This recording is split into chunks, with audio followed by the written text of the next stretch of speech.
Why you can't trust anyone. Have you ever met someone who seemed kind, honest, someone who gave you no reason to doubt them, and yet you still couldn't trust them?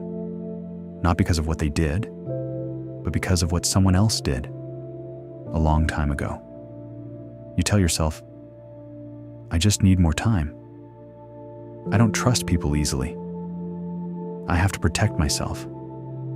But deep down, it feels like there's an invisible wall between you and everyone else. You want connection. You want closeness. You want someone to understand you. Yet every time someone gets too close, something inside you quietly says, be careful. They'll leave. They'll disappoint you. They'll hurt you. And before they've done anything wrong, you've already started pulling away. If you've ever wondered why trusting people feels so difficult, this video is for you.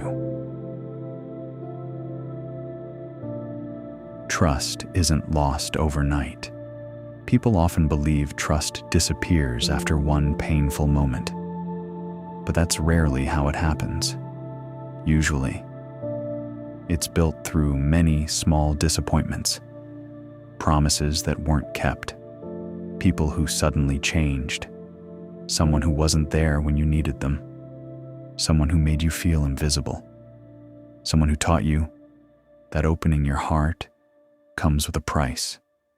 Little by little, your brain starts making a rule. If trusting people leads to pain, maybe trusting nobody is safer. Your brain is trying to protect you. The strange thing is, your brain isn't trying to make you lonely. It's trying to keep you safe.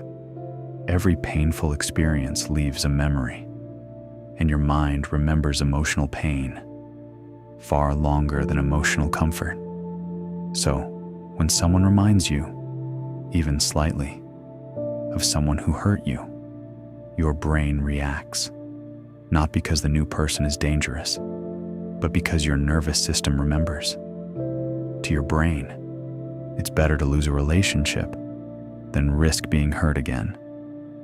You start looking for evidence. Once you've been hurt, you stop looking for reasons to trust people. You start looking for reasons not to. A delayed message, a canceled plan, a different tone of voice, a forgotten promise. Things that once seemed ordinary suddenly feel like warning signs. Without realizing it, your mind begins collecting evidence that people can't be trusted. The problem is, once you expect betrayal, almost everything can look like betrayal, the cost of never trusting. At first, keeping your distance feels safe. Nobody can disappoint you. Nobody can reject you. Nobody can leave you if you never let them in. But safety has a price. You stop sharing your thoughts. You stop asking for help. You stop believing people actually care. Eventually, the walls that protected you become the walls that isolate you. When you expect people to leave, one of the quietest consequences of broken trust is that you begin expecting every relationship to have an ending. Even when everything seems fine, part of your mind is already preparing for goodbye. You wonder, when will they lose interest? When will they find someone better? When will they realize I'm too much or not enough? Because of that, you stop relaxing inside relationships. Instead of enjoying the moment, you begin analyzing it.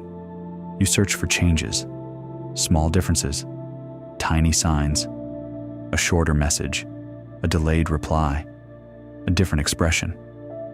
Things that may mean absolutely nothing suddenly feel incredibly important, not because you're overreacting, but because your mind is trying to predict pain before it arrives. Unfortunately, when you're constantly preparing for people to leave, it's difficult to ever feel truly close to them. the difference between caution and fear. Being careful isn't a bad thing. Trust should be earned. Healthy relationships take time, but there's a difference between caution and fear. Caution asks, has this person shown me they're trustworthy? Fear asks, when will this person betray me? One keeps you safe, the other keeps you alone. Fear assumes the worst, before reality has a chance to prove otherwise. And over time, that fear becomes exhausting, because every new person is forced to pay for someone else's mistakes. Not because you want that to happen, but because your heart learned that trusting people could be dangerous.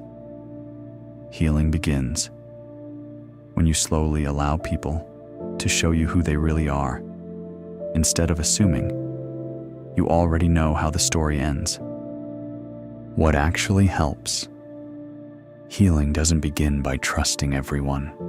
It begins by understanding that not everyone is the person who hurt you. Trust isn't something you give all at once. It's something that grows. One conversation, one promise kept, one moment of honesty, one small experience at a time. You don't have to ignore red flags, but you also don't have to see danger where there isn't any. Learning to trust again doesn't mean forgetting the past. It means refusing to let the past decide every future relationship. Maybe your inability to trust people was never a weakness. Maybe it was your mind's way of trying to protect someone who had already been hurt enough. But protection and healing are not the same thing. One keeps people out. The other slowly lets the right people in. You don't have to trust everyone. You never will. But if you spend your entire life believing that every person will eventually hurt you, you may never discover that some people are willing to stay. If this video resonated with you, remember that you're not alone. Every week we explore the hidden patterns behind trust, anxiety, loneliness, overthinking, and the emotions that shape our lives. If you want to understand your mind a little better, subscribe, and I'll see you in the next video.